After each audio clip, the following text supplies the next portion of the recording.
Hey everyone, my name is Sam. Thanks for checking out this video. If you get to the end and liked it, then subscribe, bell notification, give the video a thumbs up. I also just realized how, I don't know, featureless. I'm trying a new foundation that I wanted to see if I liked. And I was like, if I like it, then I'll eventually break into bronzers and highlighters, but I kind of look like a ghost. That just happens when you're super pale. Anyways, yes, December TBR. I have plans. I'm sure you have seen many of these books on past TBRs because I am reserving December almost exclusively for books that were on my past TBR this past year that I just never got to for whatever reason. And then a couple extras. I also didn't pack it as much as I normally would, considering I only work for 1 week of December and the rest of it I am on Christmas break. But I was like, I'd rather just if I pick something up this month, because it is such a December at the end of the year, such a weird month emotionally, especially with this year. So I was like, I want to leave it a little bit open. I also have a few books on NetGalley that I've requested that I haven't heard back on. And honestly, NetGalley, I mean, its publishers specifically, is pissing me off. Because I will say, get approved for a book, and I'm like, sweet. And then a week later, it gets archived. And I'm like, you just put it up available for request. What the fuck are you archiving it for? Why did you approve someone if you were only giving them 6 days to read a book? What bullshit is this? And a bunch of them, they don't even say when they're archiving. You just go into NetGalley one day and it's not there anymore. So I'm gonna leave a couple slots open for that. And I think too is depending on the weather, I have a safe vehicle, which I spoke about in my last video, that I could take it. And there's a couple deep valleys an hour or so from where I live with some nice walking paths. So if it's nice weather, I think I'd like to go and take the dogs for a walk and just make a day of that rather than frantically trying to finish books or something. I want to enjoy this holiday. So yeah, these are the books that I'm planning to get to in the month of December. And huzzah for the end of this year. I did not think we were all making it to this. So starting off, I am going to be getting to The Bone Queen. This is Cadfan's story, which is the more recent, I don't know if spin-off is the right word, but prequel-ish story to one of the main characters who we think he's dead in one of the books, and this is kind of his side path story. I'm sorry if that's a spoiler, but these books have been out for a while. This is when, yeah. So, I mean, it kind of says in the summary, so I can't really say anything about the book if that's spoiler for you. But it's one of the few that also, I guess not few, it's the only book in this series, because it is a new edition, I think, that doesn't have an audiobook. So that's just what I got distracted by other things in the month that I had it on this TBR for. But I read the rest of the entire series, so I am curious to see how this plays into it. And I don't know, I have mixed feelings about this character. That I like him and I don't like him, and I like certain parts of what he does and I also don't like. So I'm curious to see how that will impact my feelings on him. Also, this is, sorry, I should specify, it's the Book of Pelennor series, the naming quartet. You guys should really read this. I somehow completely missed this when it originally came out. I think I was that target age for the most part. I just wasn't paying attention, I guess. And so I would really appreciate if other people read the naming and all those books, and then I just want to talk to people about it because no one I know has actually read them. I'm going to be reading my arc of the Montague twins, The Witch's Hand by Nathan Page and Drew Shannon. I honestly just don't know why I just didn't get to it. It's a graphic novel. It's not like it's going to take me days and days to read. Oops. But I kind of just put it on the shelf in my cart for my TBR and just forgot about it. And I think I saw somewhere that they released the cover for the new one, and I was like, oh shit, I'm that far behind. So I just know that there's something mysterious happened and cousins or something are involved. Al and Pete and their stepsister Charlie are a mysterious box that contains long buried secrets. Little do they know the small box may hold a big key to uncovering the town's haunted past and, most importantly, their uncertain future. So hopefully I enjoy this. I am going to be hopefully reading The 12 by Cindy Lynn. This is another one. It doesn't have an audiobook, so I think it just distracted me from the original one to it. I just love the experience of listening to someone telling you a story, sitting down and following along. It's just it adds a certain element to it. When there's books that don't have audiobooks, it takes away from that, as well as if I'm doing the dishes or walking the dogs or whatever, I'll listen to audiobooks. So it's really hard when I can't sit still is another thing that I have issues with. I'm a millennial. I literally, when I graduated and had to do only one job and had both my evenings and weekends to myself, I didn't know what to do with myself because I have worked since I was 14 and run around doing sports and school and blah, blah, blah, blah. I never had time to sit down and do nothing, which, is probably not great, but also I don't know what to do with myself now that I have that. So I probably Probably should come up with some sort of coping skills. But this one, it looks so adorable. And the sequel is out, I think, or at least it's coming out very soon. So I really need to get my shit together and read this. It looks so cute too, the cover. It's just, the animation or the illustrations of it is just adorable, so adorable. And I just know there's supposed to be like zodiac powers and stuff like that. It sounds so cute. I'm also going to be reading The Mona Lisa Key. I really want to get to this one. I think book 3 is out by this point of this series. I just picked it up on a whim when I was at a bookstore, so I think that kind of like deterred me from being like, get to it, because I was like, oh, it's a cute cover, I want to buy a book. So I bought this one, and it is so freaking cute. I just know there's like, they go on a ship and it's time traveling, and it's a middle grade. It sounds so cute. I like that there's like the city silhouette on the top, and then there's the Paris on the bottom. So I think they go from like New York, I think it is, to Paris or something like that, or vice versa. And it's just, I don't know. Oh, I didn't notice that it's like a ship with a train. Oh, that's so cute. Why do so many middle grade books? It's the cutest thing ever.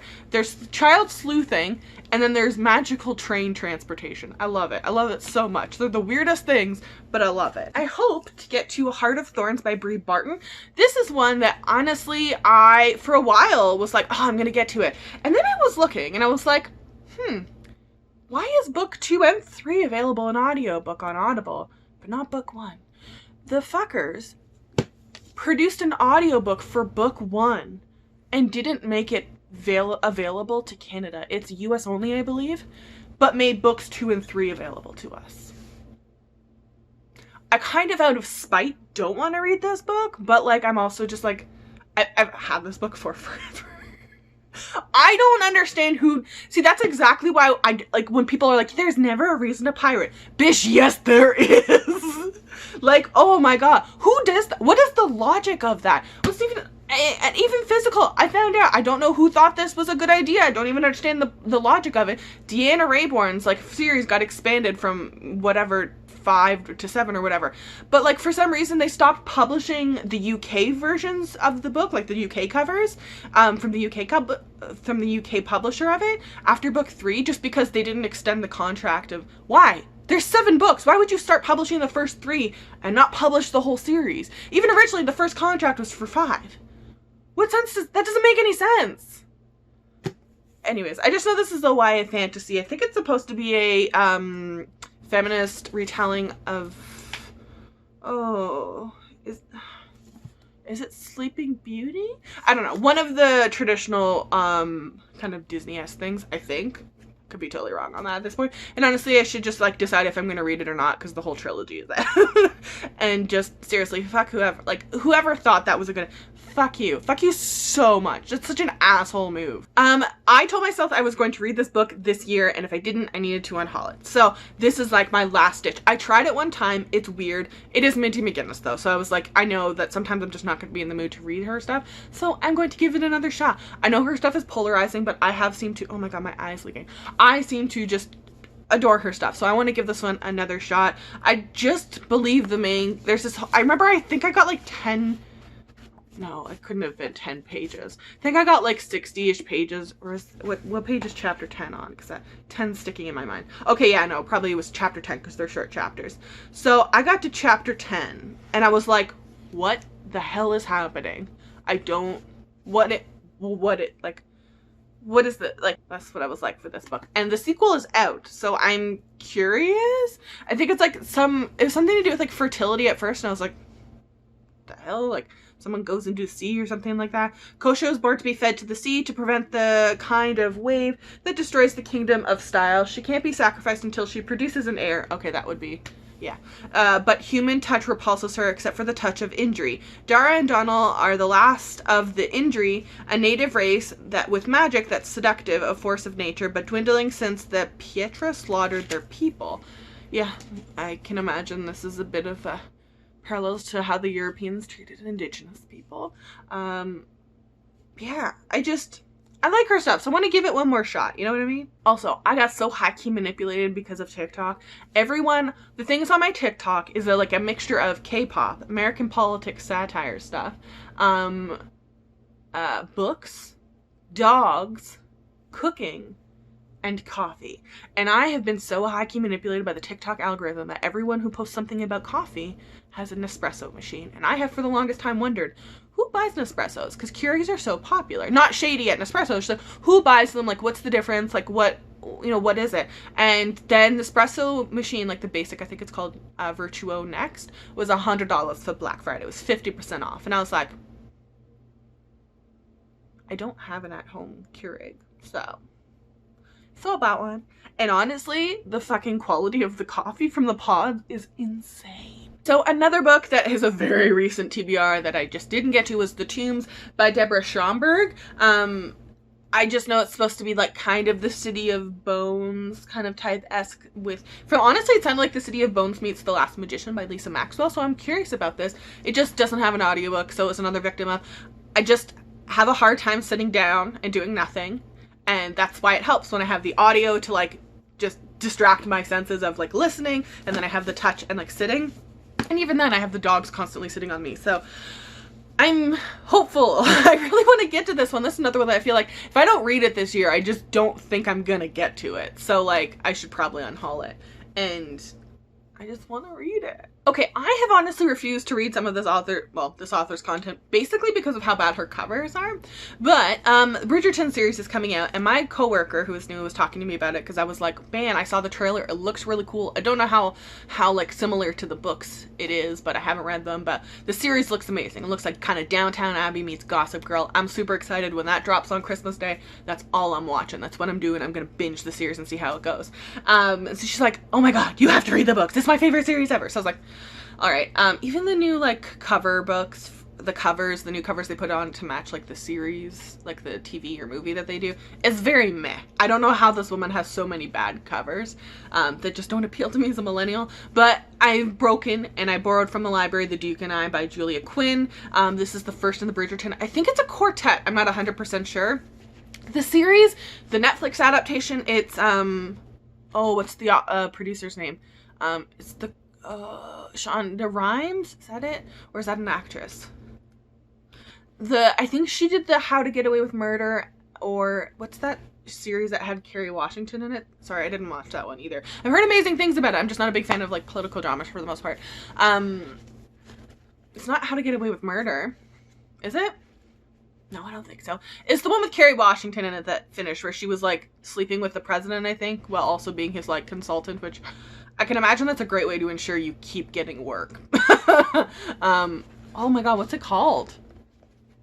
Wow, it's gonna bug me. I think it's that producer lady of it. And the casting looks amazing. It looks so cool. And the trailer, I just got like goosebumps. So I hope I love this. I just know it's supposed to be like someone finds out everyone's secrets and starts threatening to release it during courting season. So I'm trash for that sort of content. I feel like I've read an awful lot of, well, not a ton. I feel like I've read books in the past where someone knows everyone's secret and it's just like, it's a gossipy girl thing, right? Everyone knows each secret and then you're just kind of dropping hints here and there or just like exposing people. I love that shit. That was the appeal of Pretty Little Liars for the longest time, and then I don't know what the fuck happened with that series. I stopped watching it, but I'm excited for this one. I am really eagerly going to be reading The Barren Grounds by David A. Robertson.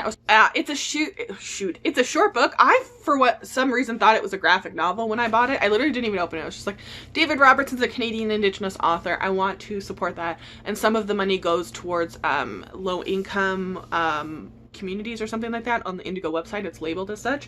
So I was like, that's even better. So I purchased it. It's so cute. I like it. It sounds like an Indigenous Narnia. It's set in Canada. So I'm very curious about this. I just love there's like a squirrel character and like the kids are from non-Indigenous households, I think it is, but they are Indigenous. I think that was it. And then they go through like a door or something like that and they end up in like northern or where like up where the Inuit people live. In Canada, so I'm curious to see how that plays out. I want more of this content to be available and it's not, and it's really frustrating. So I hope this is really good. Okay, I literally put this book in a cover review something video the other month and then it was on Audible Daily Deal, so I grabbed the audiobook. So I was like, screw it. I'm gonna try this in Eater by Megan Campisi. I don't hate this cover. But when you look at the effort put into the UK cover, which I'll put right here, it's mind-boggling. So honestly, I want to read it and see if I like it enough to be like, fuck it. I'll spend the money, probably through Waterstones and get it, because honestly, Book Depository is just an absolute freaking mess. They ship things to Canada. Free shipping is great, but they don't give you any tracking information. So things just go missing, and then it's like, well, there's no way to find out. So, and like, they're like, oh, your estimated delivery dates is like 7 to 10 business days.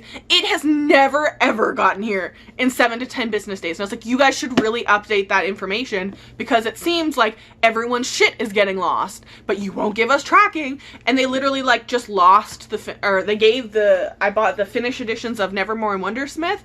They shipped on October 16th and it's November 30th, 29th. Still haven't shown up, and I contacted them. They're like, yeah, they must have just gotten lost.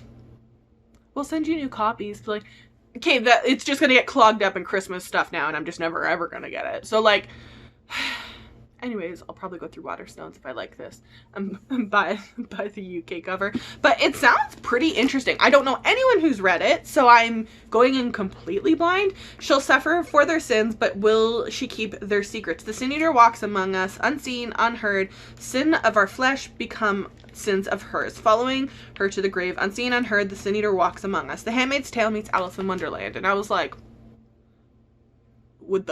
how would you mesh those two things? So I'm curious about it.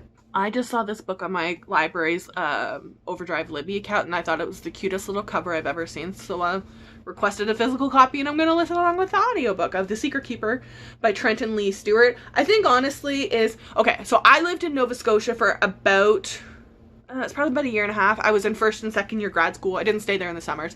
I didn't like living in Nova Scotia. I was in Halifax. So I just felt very isolated and uncomfortable and just like, I don't know, lonely. I feel like the city is weirdly structured. This transit system is horrible. And it has some nice things. I loved the fact that on every other street corner it was a Starbucks, and then the alternating ones was like a Lebanese food. I loved the food and everything there, but I think it's just like, it was just not a place that I enjoyed living. I felt very unhappy living there.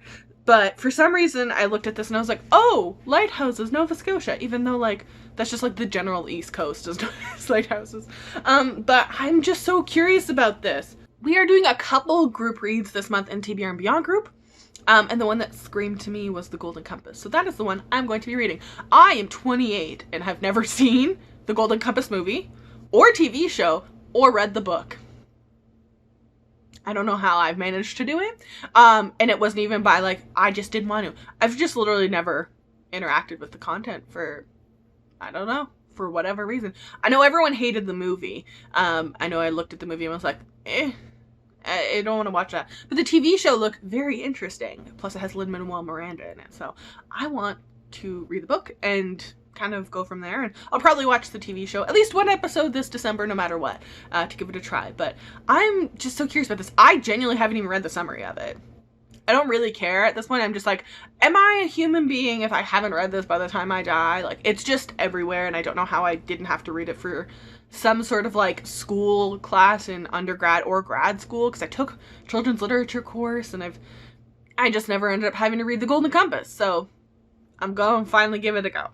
I am going to be picking up Hush by Dylan Farrow. I was going to wait for a while to be like, maybe I should get out of a pandemic before I read this book, because it's about that kind of stuff. But even, I don't know, my hold for the audiobook came in and I was like, nah, fuck it, just read it. It's just one more thing to just sit there and idle if you don't do it, and I hate that. So Hush by Dylan Farrow. I haven't heard actually anything from anyone who's read it. I know a couple of us went and picked it up, but I just don't think anyone has read it yet. I'm very curious about this. I think it's supposed to be a duology, which is another reason I'd like to have it read before the next book comes out and decide if I want to purchase it, because Wednesday Books isn't the most expensive publisher in Canada, but it is. There are YA books for like $26. They do end up justifying the cost of it with like all the extra design elements they put into it, but I just want to make sure that I liked book one if I'm going to buy book two, you know what I mean?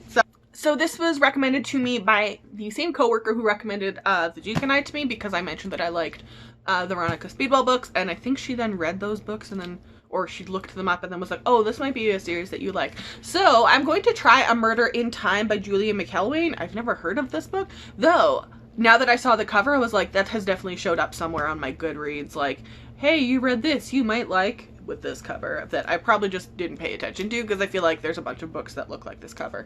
But I think it's someone that works for the FBI and then ends up like time traveling, I think it is, to oh, damage notice. Okay, whatever. 1815. So she works for the FBI. A rising star in the FBI named Kendra. If that ain't the whitest storyline ever. And in the 2000s, and then ends up 200 years in the past. So I'm curious to see how this goes.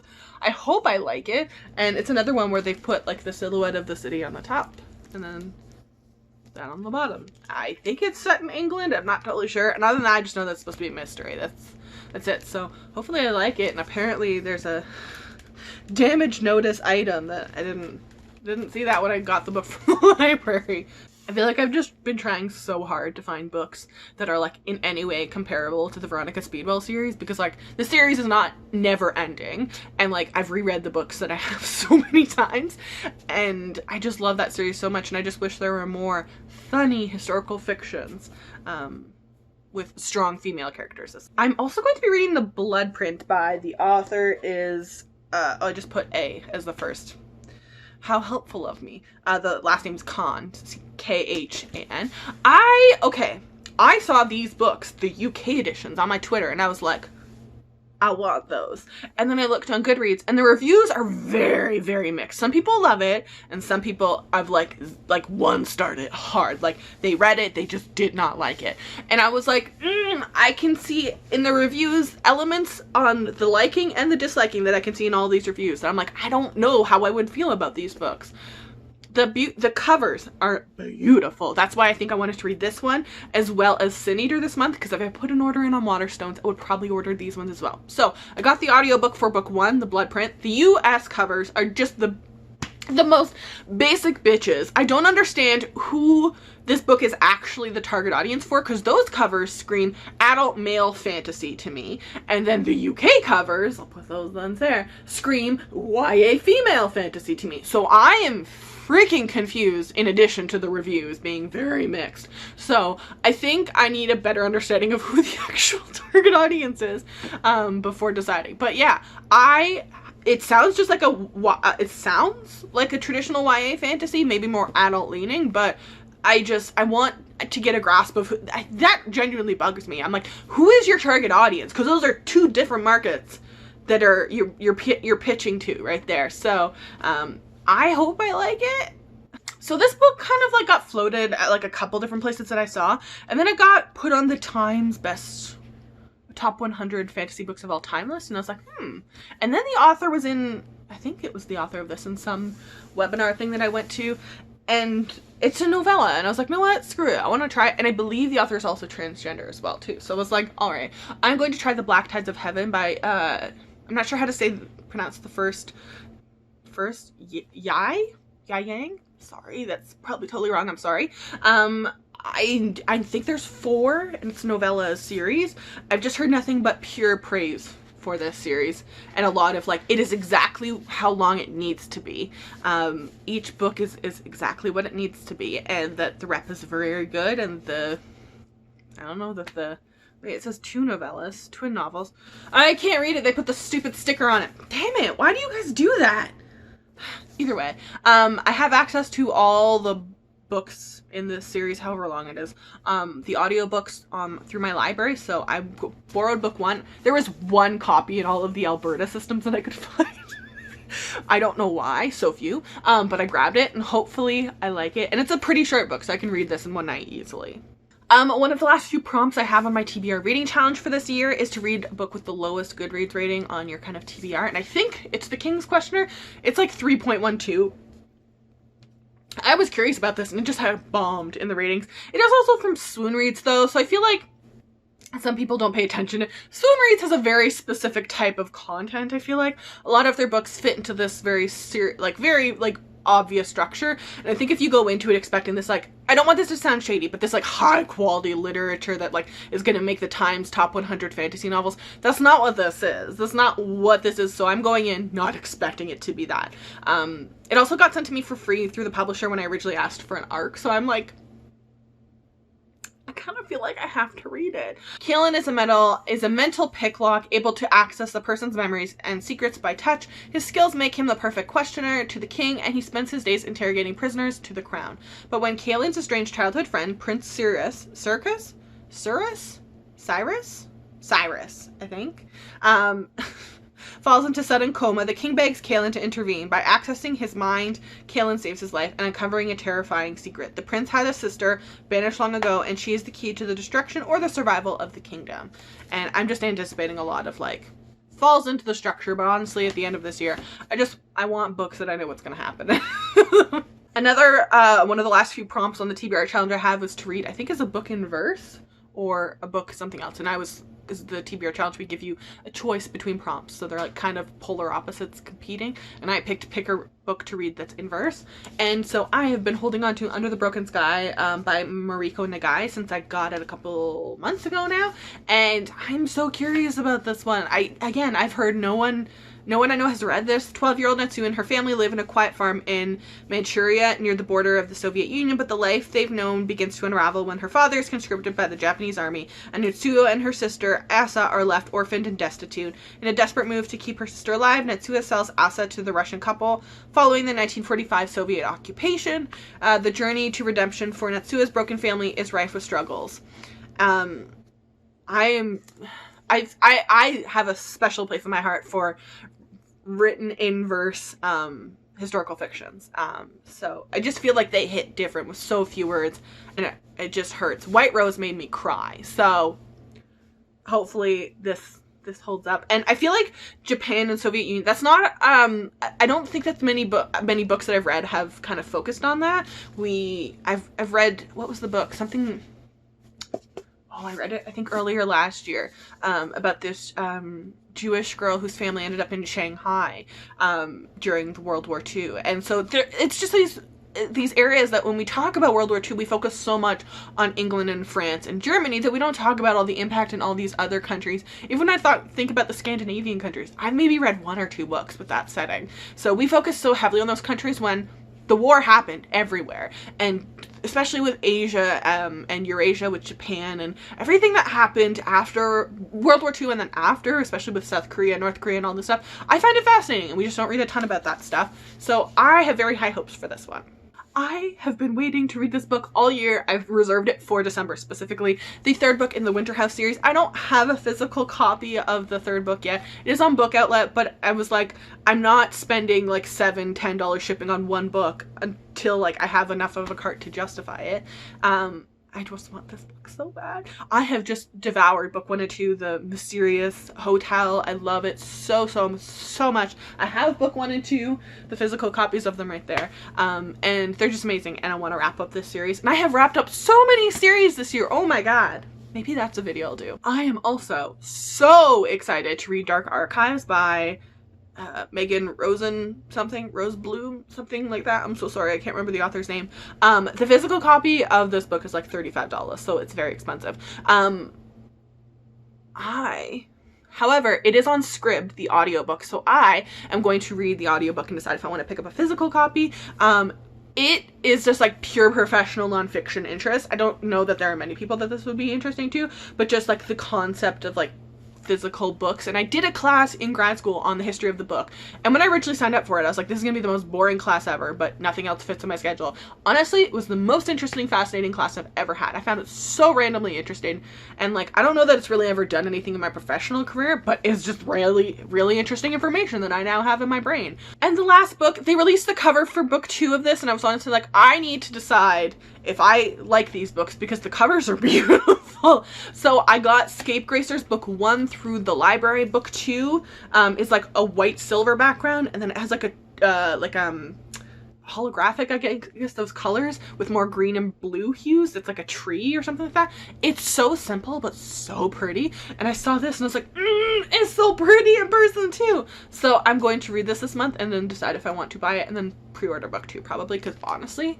beautiful. I just know that I think it's witches and they're supposed to be lesbians, I think, in this. I think that was what originally I saw it pitched as. There was like lesbian witches again, and I was like, ooh, interest peaked. Sulking near the bottom of West High. Isn't that what the school from High School Musical? No, that was East High. West High's social pyramid. Sideways perks lurks under the bleachers. Wow, someone named their kid Sideways? Oh my god. That poor child. Bleachers doing magic tricks for bottles of Coke. As a witch lesbian... Well, there you go. As a witch lesbian and lifelong outsider, she's had a hard time making friends, but when three of the most popular girls pay her $40 to cast a spell at their Halloween party, Sideways gets swept into a new clique. Honestly, Sideways sounds like a name that would belong in The Outsiders with Pony Boy. Again, naming Pony... Yeah. The unholy trinities are dangerous angels, sugar-coated rattlesnakes, and now, unbelievably, Sideways' best friends. Together, the four bond to form a ferocious, powerful coven. They plan parties, cast curses on dude bros, try to find Sideways a girlfriend, and elude the fundamentalist witchfinders hellbent on stealing their magic. Who knew that the balancing human interaction with supernatural peril could be so complicated? It sounds weird. I think originally before this book came out, it got like a lot of like reviews, and so I think I kind of like was like, okay, maybe it's just a pretty cover, I shouldn't invest.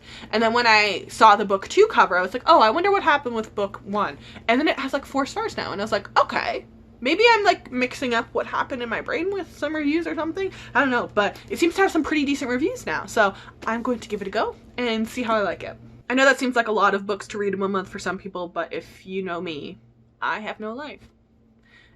And that's even when I'm working. So when I'm not working and at home quarantining basically the whole time, yeah, I literally have no life. So I'm going to try my best to get through these and then leave a little space open. I know I have a request in for the NetGalley the NetGalley audiobook of Declaration on the Rights of Magicians. It's just idle. I don't know if I'll get it. As well as My Contrary Mary, which I would read the shit out of that if I got approved right away. So I'm leaving a little bit of space open. I also have a ton of books on my Audible account that I've just bought when they were like daily deals. I have so many of them that I've just never read. And I'm picky even then about the stuff that I'm buying. So if worse comes to worse and I do read through all of these, I will work through my back catalog of my Audible account. So yeah, I will put all of these books on a Goodreads shelf and link the Goodreads shelf down below. I will also link all of my social media. If you follow me, I will follow you back. Stay safe, wear a mask, Black Lives Matter, have a safe holiday, and I don't know, what else? For the longest time I was like, vote. Oh yeah, if you live in Georgia, you fucking vote. Oh my god. Vote, and make sure you're registered to vote. I don't know when the cutoff is or whatever, but good lord, Georgia, you could like be the saving grace of everyone, and I will visit Atlanta.